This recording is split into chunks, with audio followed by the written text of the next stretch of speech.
안녕하십니까. 신인근의 국방TV 데일리 디펜스입니다. 자, 여러분 이 뉴스 많이 보셨죠? 바로 사우디아라비아가 유전히 이란 또는 후티 반군이 날려버린 드론에 의해서 완전히 불바다가 됐습니다. 충격적인데요. 그런데 더 심각한 것은 우리 대한민국의 실태입니다. 대한민국 안전 큰일 났습니다. 관련한 소식 전해드리겠습니다. 자, 사우디 정유시설이 대규모 드론 공격에 불바다가 됐습니다. 사진 보시는 바와 같은데요. 자, 미국 정부는 사우디 유전 테러범은 이란이다 이렇게 밝혔는데요. 이렇게 지금 나오죠. 자, 지금 최초의 그 후티 반군이 자기네들은 10대의 드론을 보냈다라고 하는데 지금 20대가 넘는 드론 또 순항 미사일이 동원됐다라는 거 아니겠습니까? 그러므로 인해서 지금 사우디아라비아 그 어마어마한 정유 시설이 박살이 났고, 그로 인해서 지금 이렇게 위성사진에 보이듯이 이런 식으로 해서 570만 배럴이 생산 중단됐다라고 합니다. 570만 배럴, 인도가 쓰는 양이라고 합니다. 엄청난 양인데, 석유 가격이 이로 인해서 10% 이상 급등했다라고 하는데, 이것이 언제까지 이어질지 모르죠. 자, 제가 여기에서 사우디아라비아 이야기를 하려는 것이 아니고 우리 이야기를 하려고 합니다. 자, 이런 것이 지금 우리에게는 있을 수 없는 일인가? 우리는 혹시 준비가 되어 있는가? 이런 것들을 제가 여러분들께 알려드리면서 경각심을 가지고자 합니다. 자, 전 세계적으로 확산되는 드론 테러의 공포죠. 바로 2015년 4월 22일 일본의 총리 관저에 세슘 드론의 그 사건인데, 이게 뭐냐면은 후쿠시마 원전의 그 지역에 있는 그 토양을 담아서 보냈다라고 하는데, 드론이 총리 관저에 왔어요. 그런데 여기에 방사능 수치가 엄청난 거예요. 알고 보니까 이제 여기에 세슘 다량 함유된, 즉 후쿠시마에 오염된 토양을 갖다가 이제 실어 보냈다라는 건데, 원전 정책에 반대하는 그런 세력이 보냈다라는 거 아니겠습니까? 이거 보낸 사람 지금도 감옥에 있어요. 자, 이런 식으로 방사능 테러까지 할 수 있는데, 사실은 이 방사능 물질 또는 생화학 무기 이런 것들을 가지고 아주 광범위하게 살상을 할 수가 있죠. 드론이 아무리 작은 드론이라 하더라도 화생방 무기들, 생화학 무기들은 워낙 살상력이 강하고 그 위력이 광범위하게 퍼져버리기 때문에 이런 것들을 우리는 결코 간과해서는 안 됩니다. 자, 2018년 8월 4일은 베네수엘라의 카라카스에서 마두로 그 독재자죠. 마두로 대통령에 대한 드론 테러 미수 사건인데, 이건 자작극이다 이런 이야기도 있어요. 아까 일본 총리 관저는 방사능, 생화학 무기 이런 걸 가지고 이제 테러를 할 수 있다라는 것의 신뢰고, 이것은 이제 재래식 무기, 폭발물을 가지고 공격하는 그런 예가 되겠죠. 아주 멀리서 몇 명 다치지도 않았는데 그냥 뻥뻥 하고 터졌어요.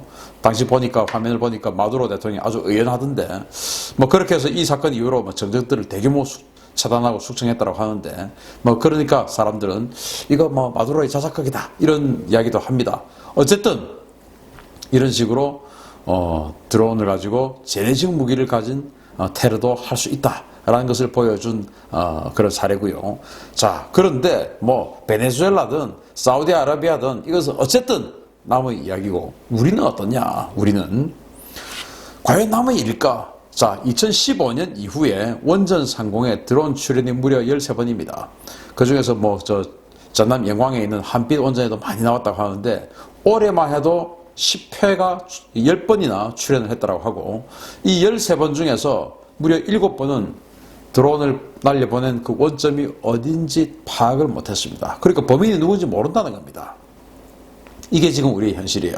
물론 여기 보이는 이 원자력 발전소의 이 원자로 같은 경우는 미사일을 바로 맞아도 핵미사일이 아닌 다음에야 파괴되지 않겠죠. 그런데 원자력 발전소에 이런 그 원자로만 있는 건 아니죠. 어떤 게 있냐? 바로 전기를 생산한 것을 다 이제 각지로 보내는 변전시설 있지 않습니까?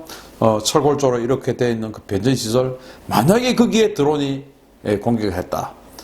재래식 폭탄을 가지고 공격을 했다. 그 변전시설을 합선시켜버리고 거기에 이제 다량의 폭발이 일어나면 어떻게 되겠습니까?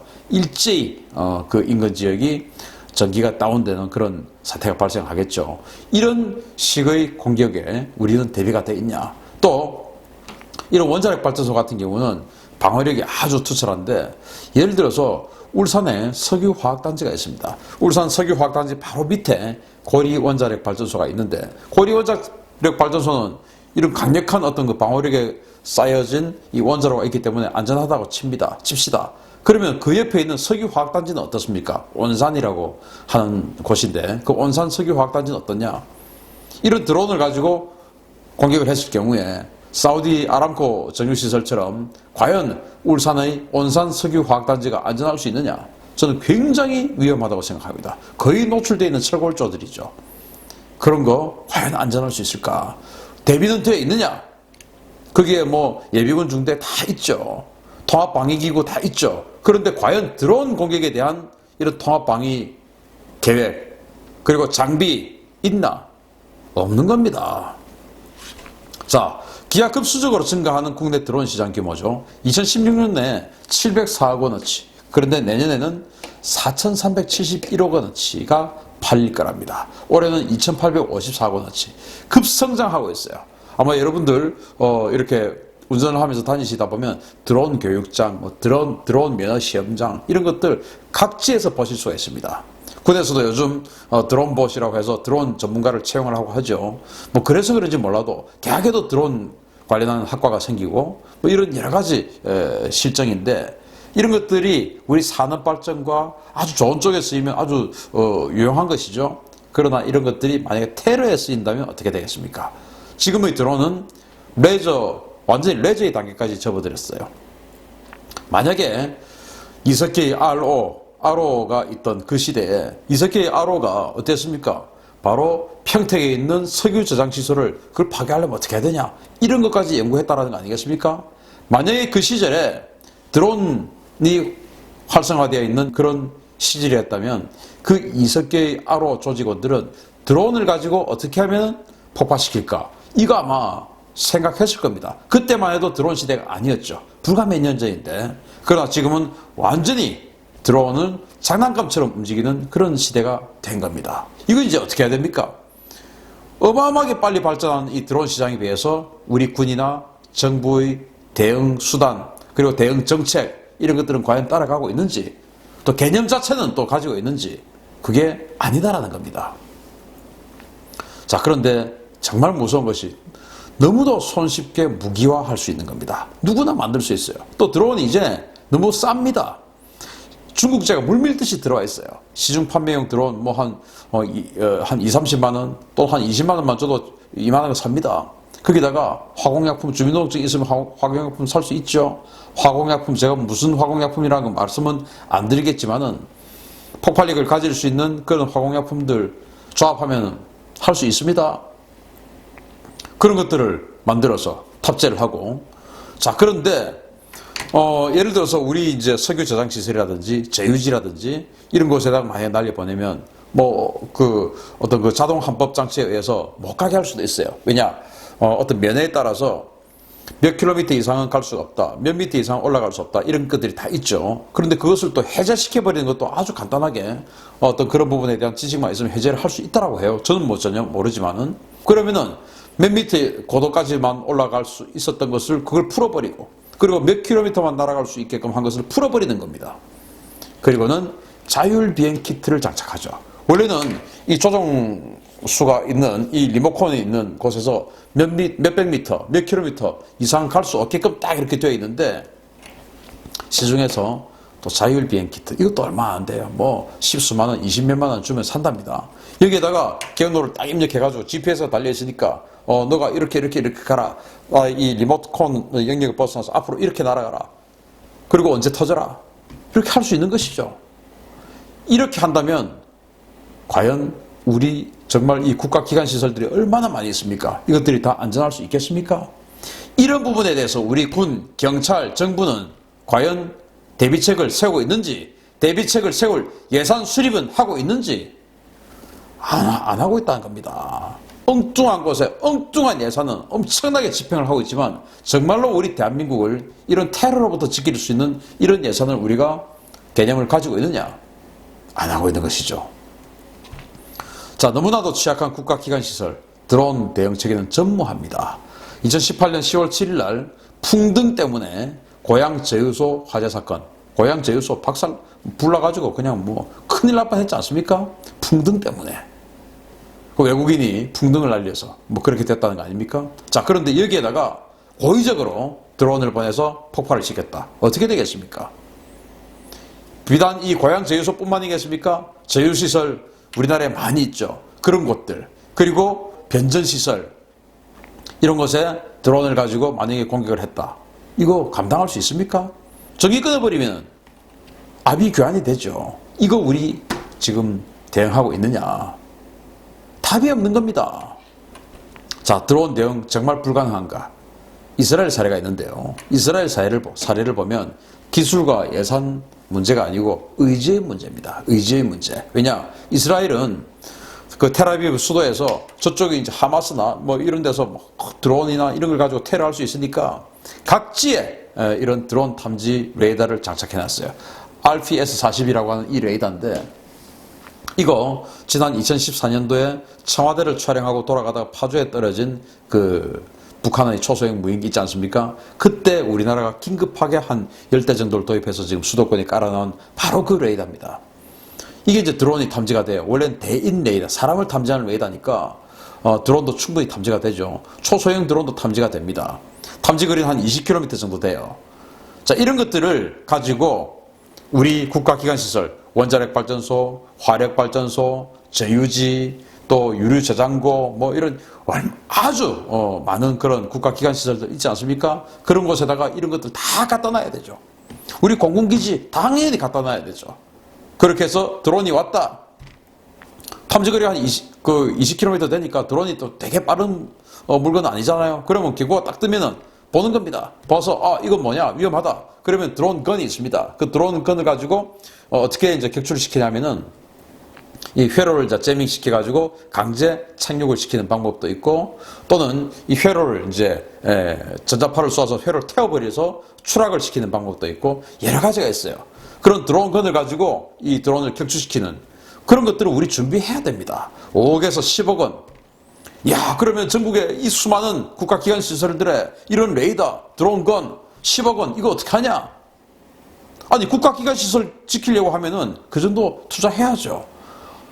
우리가 어디 쓰는지도 모르는 곳에 수십조 원이 지금 들어가고 있는데 이런 것들은 정말 대한민국의 저 밑바닥을 지켜주는 그야말로 기간 안보 체계입니다. 이거 해야죠. 이거는 예산 문제가 아니고 의지의 문제입니다. 과연 이 정부가 우리 대한민국을 이런 식으로 지금 급격하게 발전하고 있는 우리 공격 어떤 예상 루트를 방어할 수 있는 의지, 개념 이런 거 있냐? 저는 없어 보입니다. 이거 해야 되는 겁니다. 자, 그런데 드론 대응 수단 강구하는 선진국 이렇게 아까 이스라엘처럼 영국 어디든지 다 지금 독일 다 저러고 있어요. 왜? 드론이 너무나 급격하게 지금 성장하고 있으니까. 그래서 드론에 대한 대응 체계를 다 지금 마련하고 있는데 우리 대한민국은 거꾸로 가고 있습니다. 결정적인 예가 바로 이 예입니다. 제가 얼마 전에 바로 그 보도해드렸던 그 내용이죠. 서울공항입니다. 위성사진 서울공항이죠. 성남공항이라고도 하죠. 여기에는 우리 백두, 금강 정찰기가 이착륙을 합니다. 그리고 앞으로 글로벌 호크, 고고도 무인 정찰기가 들어오면 여기에 또 주둔을 하게 되겠죠. 기지가 되겠죠. 그리고 대통령 전용기가 왔다 갔다 하고 외국 VIP들이 옵니다. 여기가 바로 서울공항입니다. 서울공항 남쪽 1.9km 지점에 코이카 운동장이 있어요. 여기에다가 코이카 이사장인 이미경 전 더불어민주당 국회의원이 여기다가 드론 교육장을 만들겠다. 뭐 인기 좀 얻겠다 이거죠. 그리고 성남시청 운동장. 여기는 또 1.3km 지점에 활주로 해서 은수미 성남시장 하고 다 해가지고 성남의 양지공원 이렇게 해서 세 군데다가 드론 비행장을 만들었어요. 아니 백두 정찰기, 금강 정찰기, 글로벌 호크 정찰기가 작전을 해야 될 이 서울공항 주변에 드론 교육장을 만들었습니다.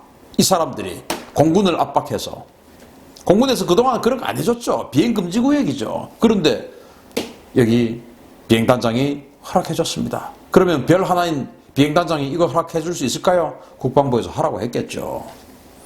공군참모총장 출신인 국방부 장관이 이거 하라고 한 겁니다. 드론 띄워가지고 글로벌 호크 주기장에다가 그냥 갖다 받아버리면 어떻게 하겠습니까?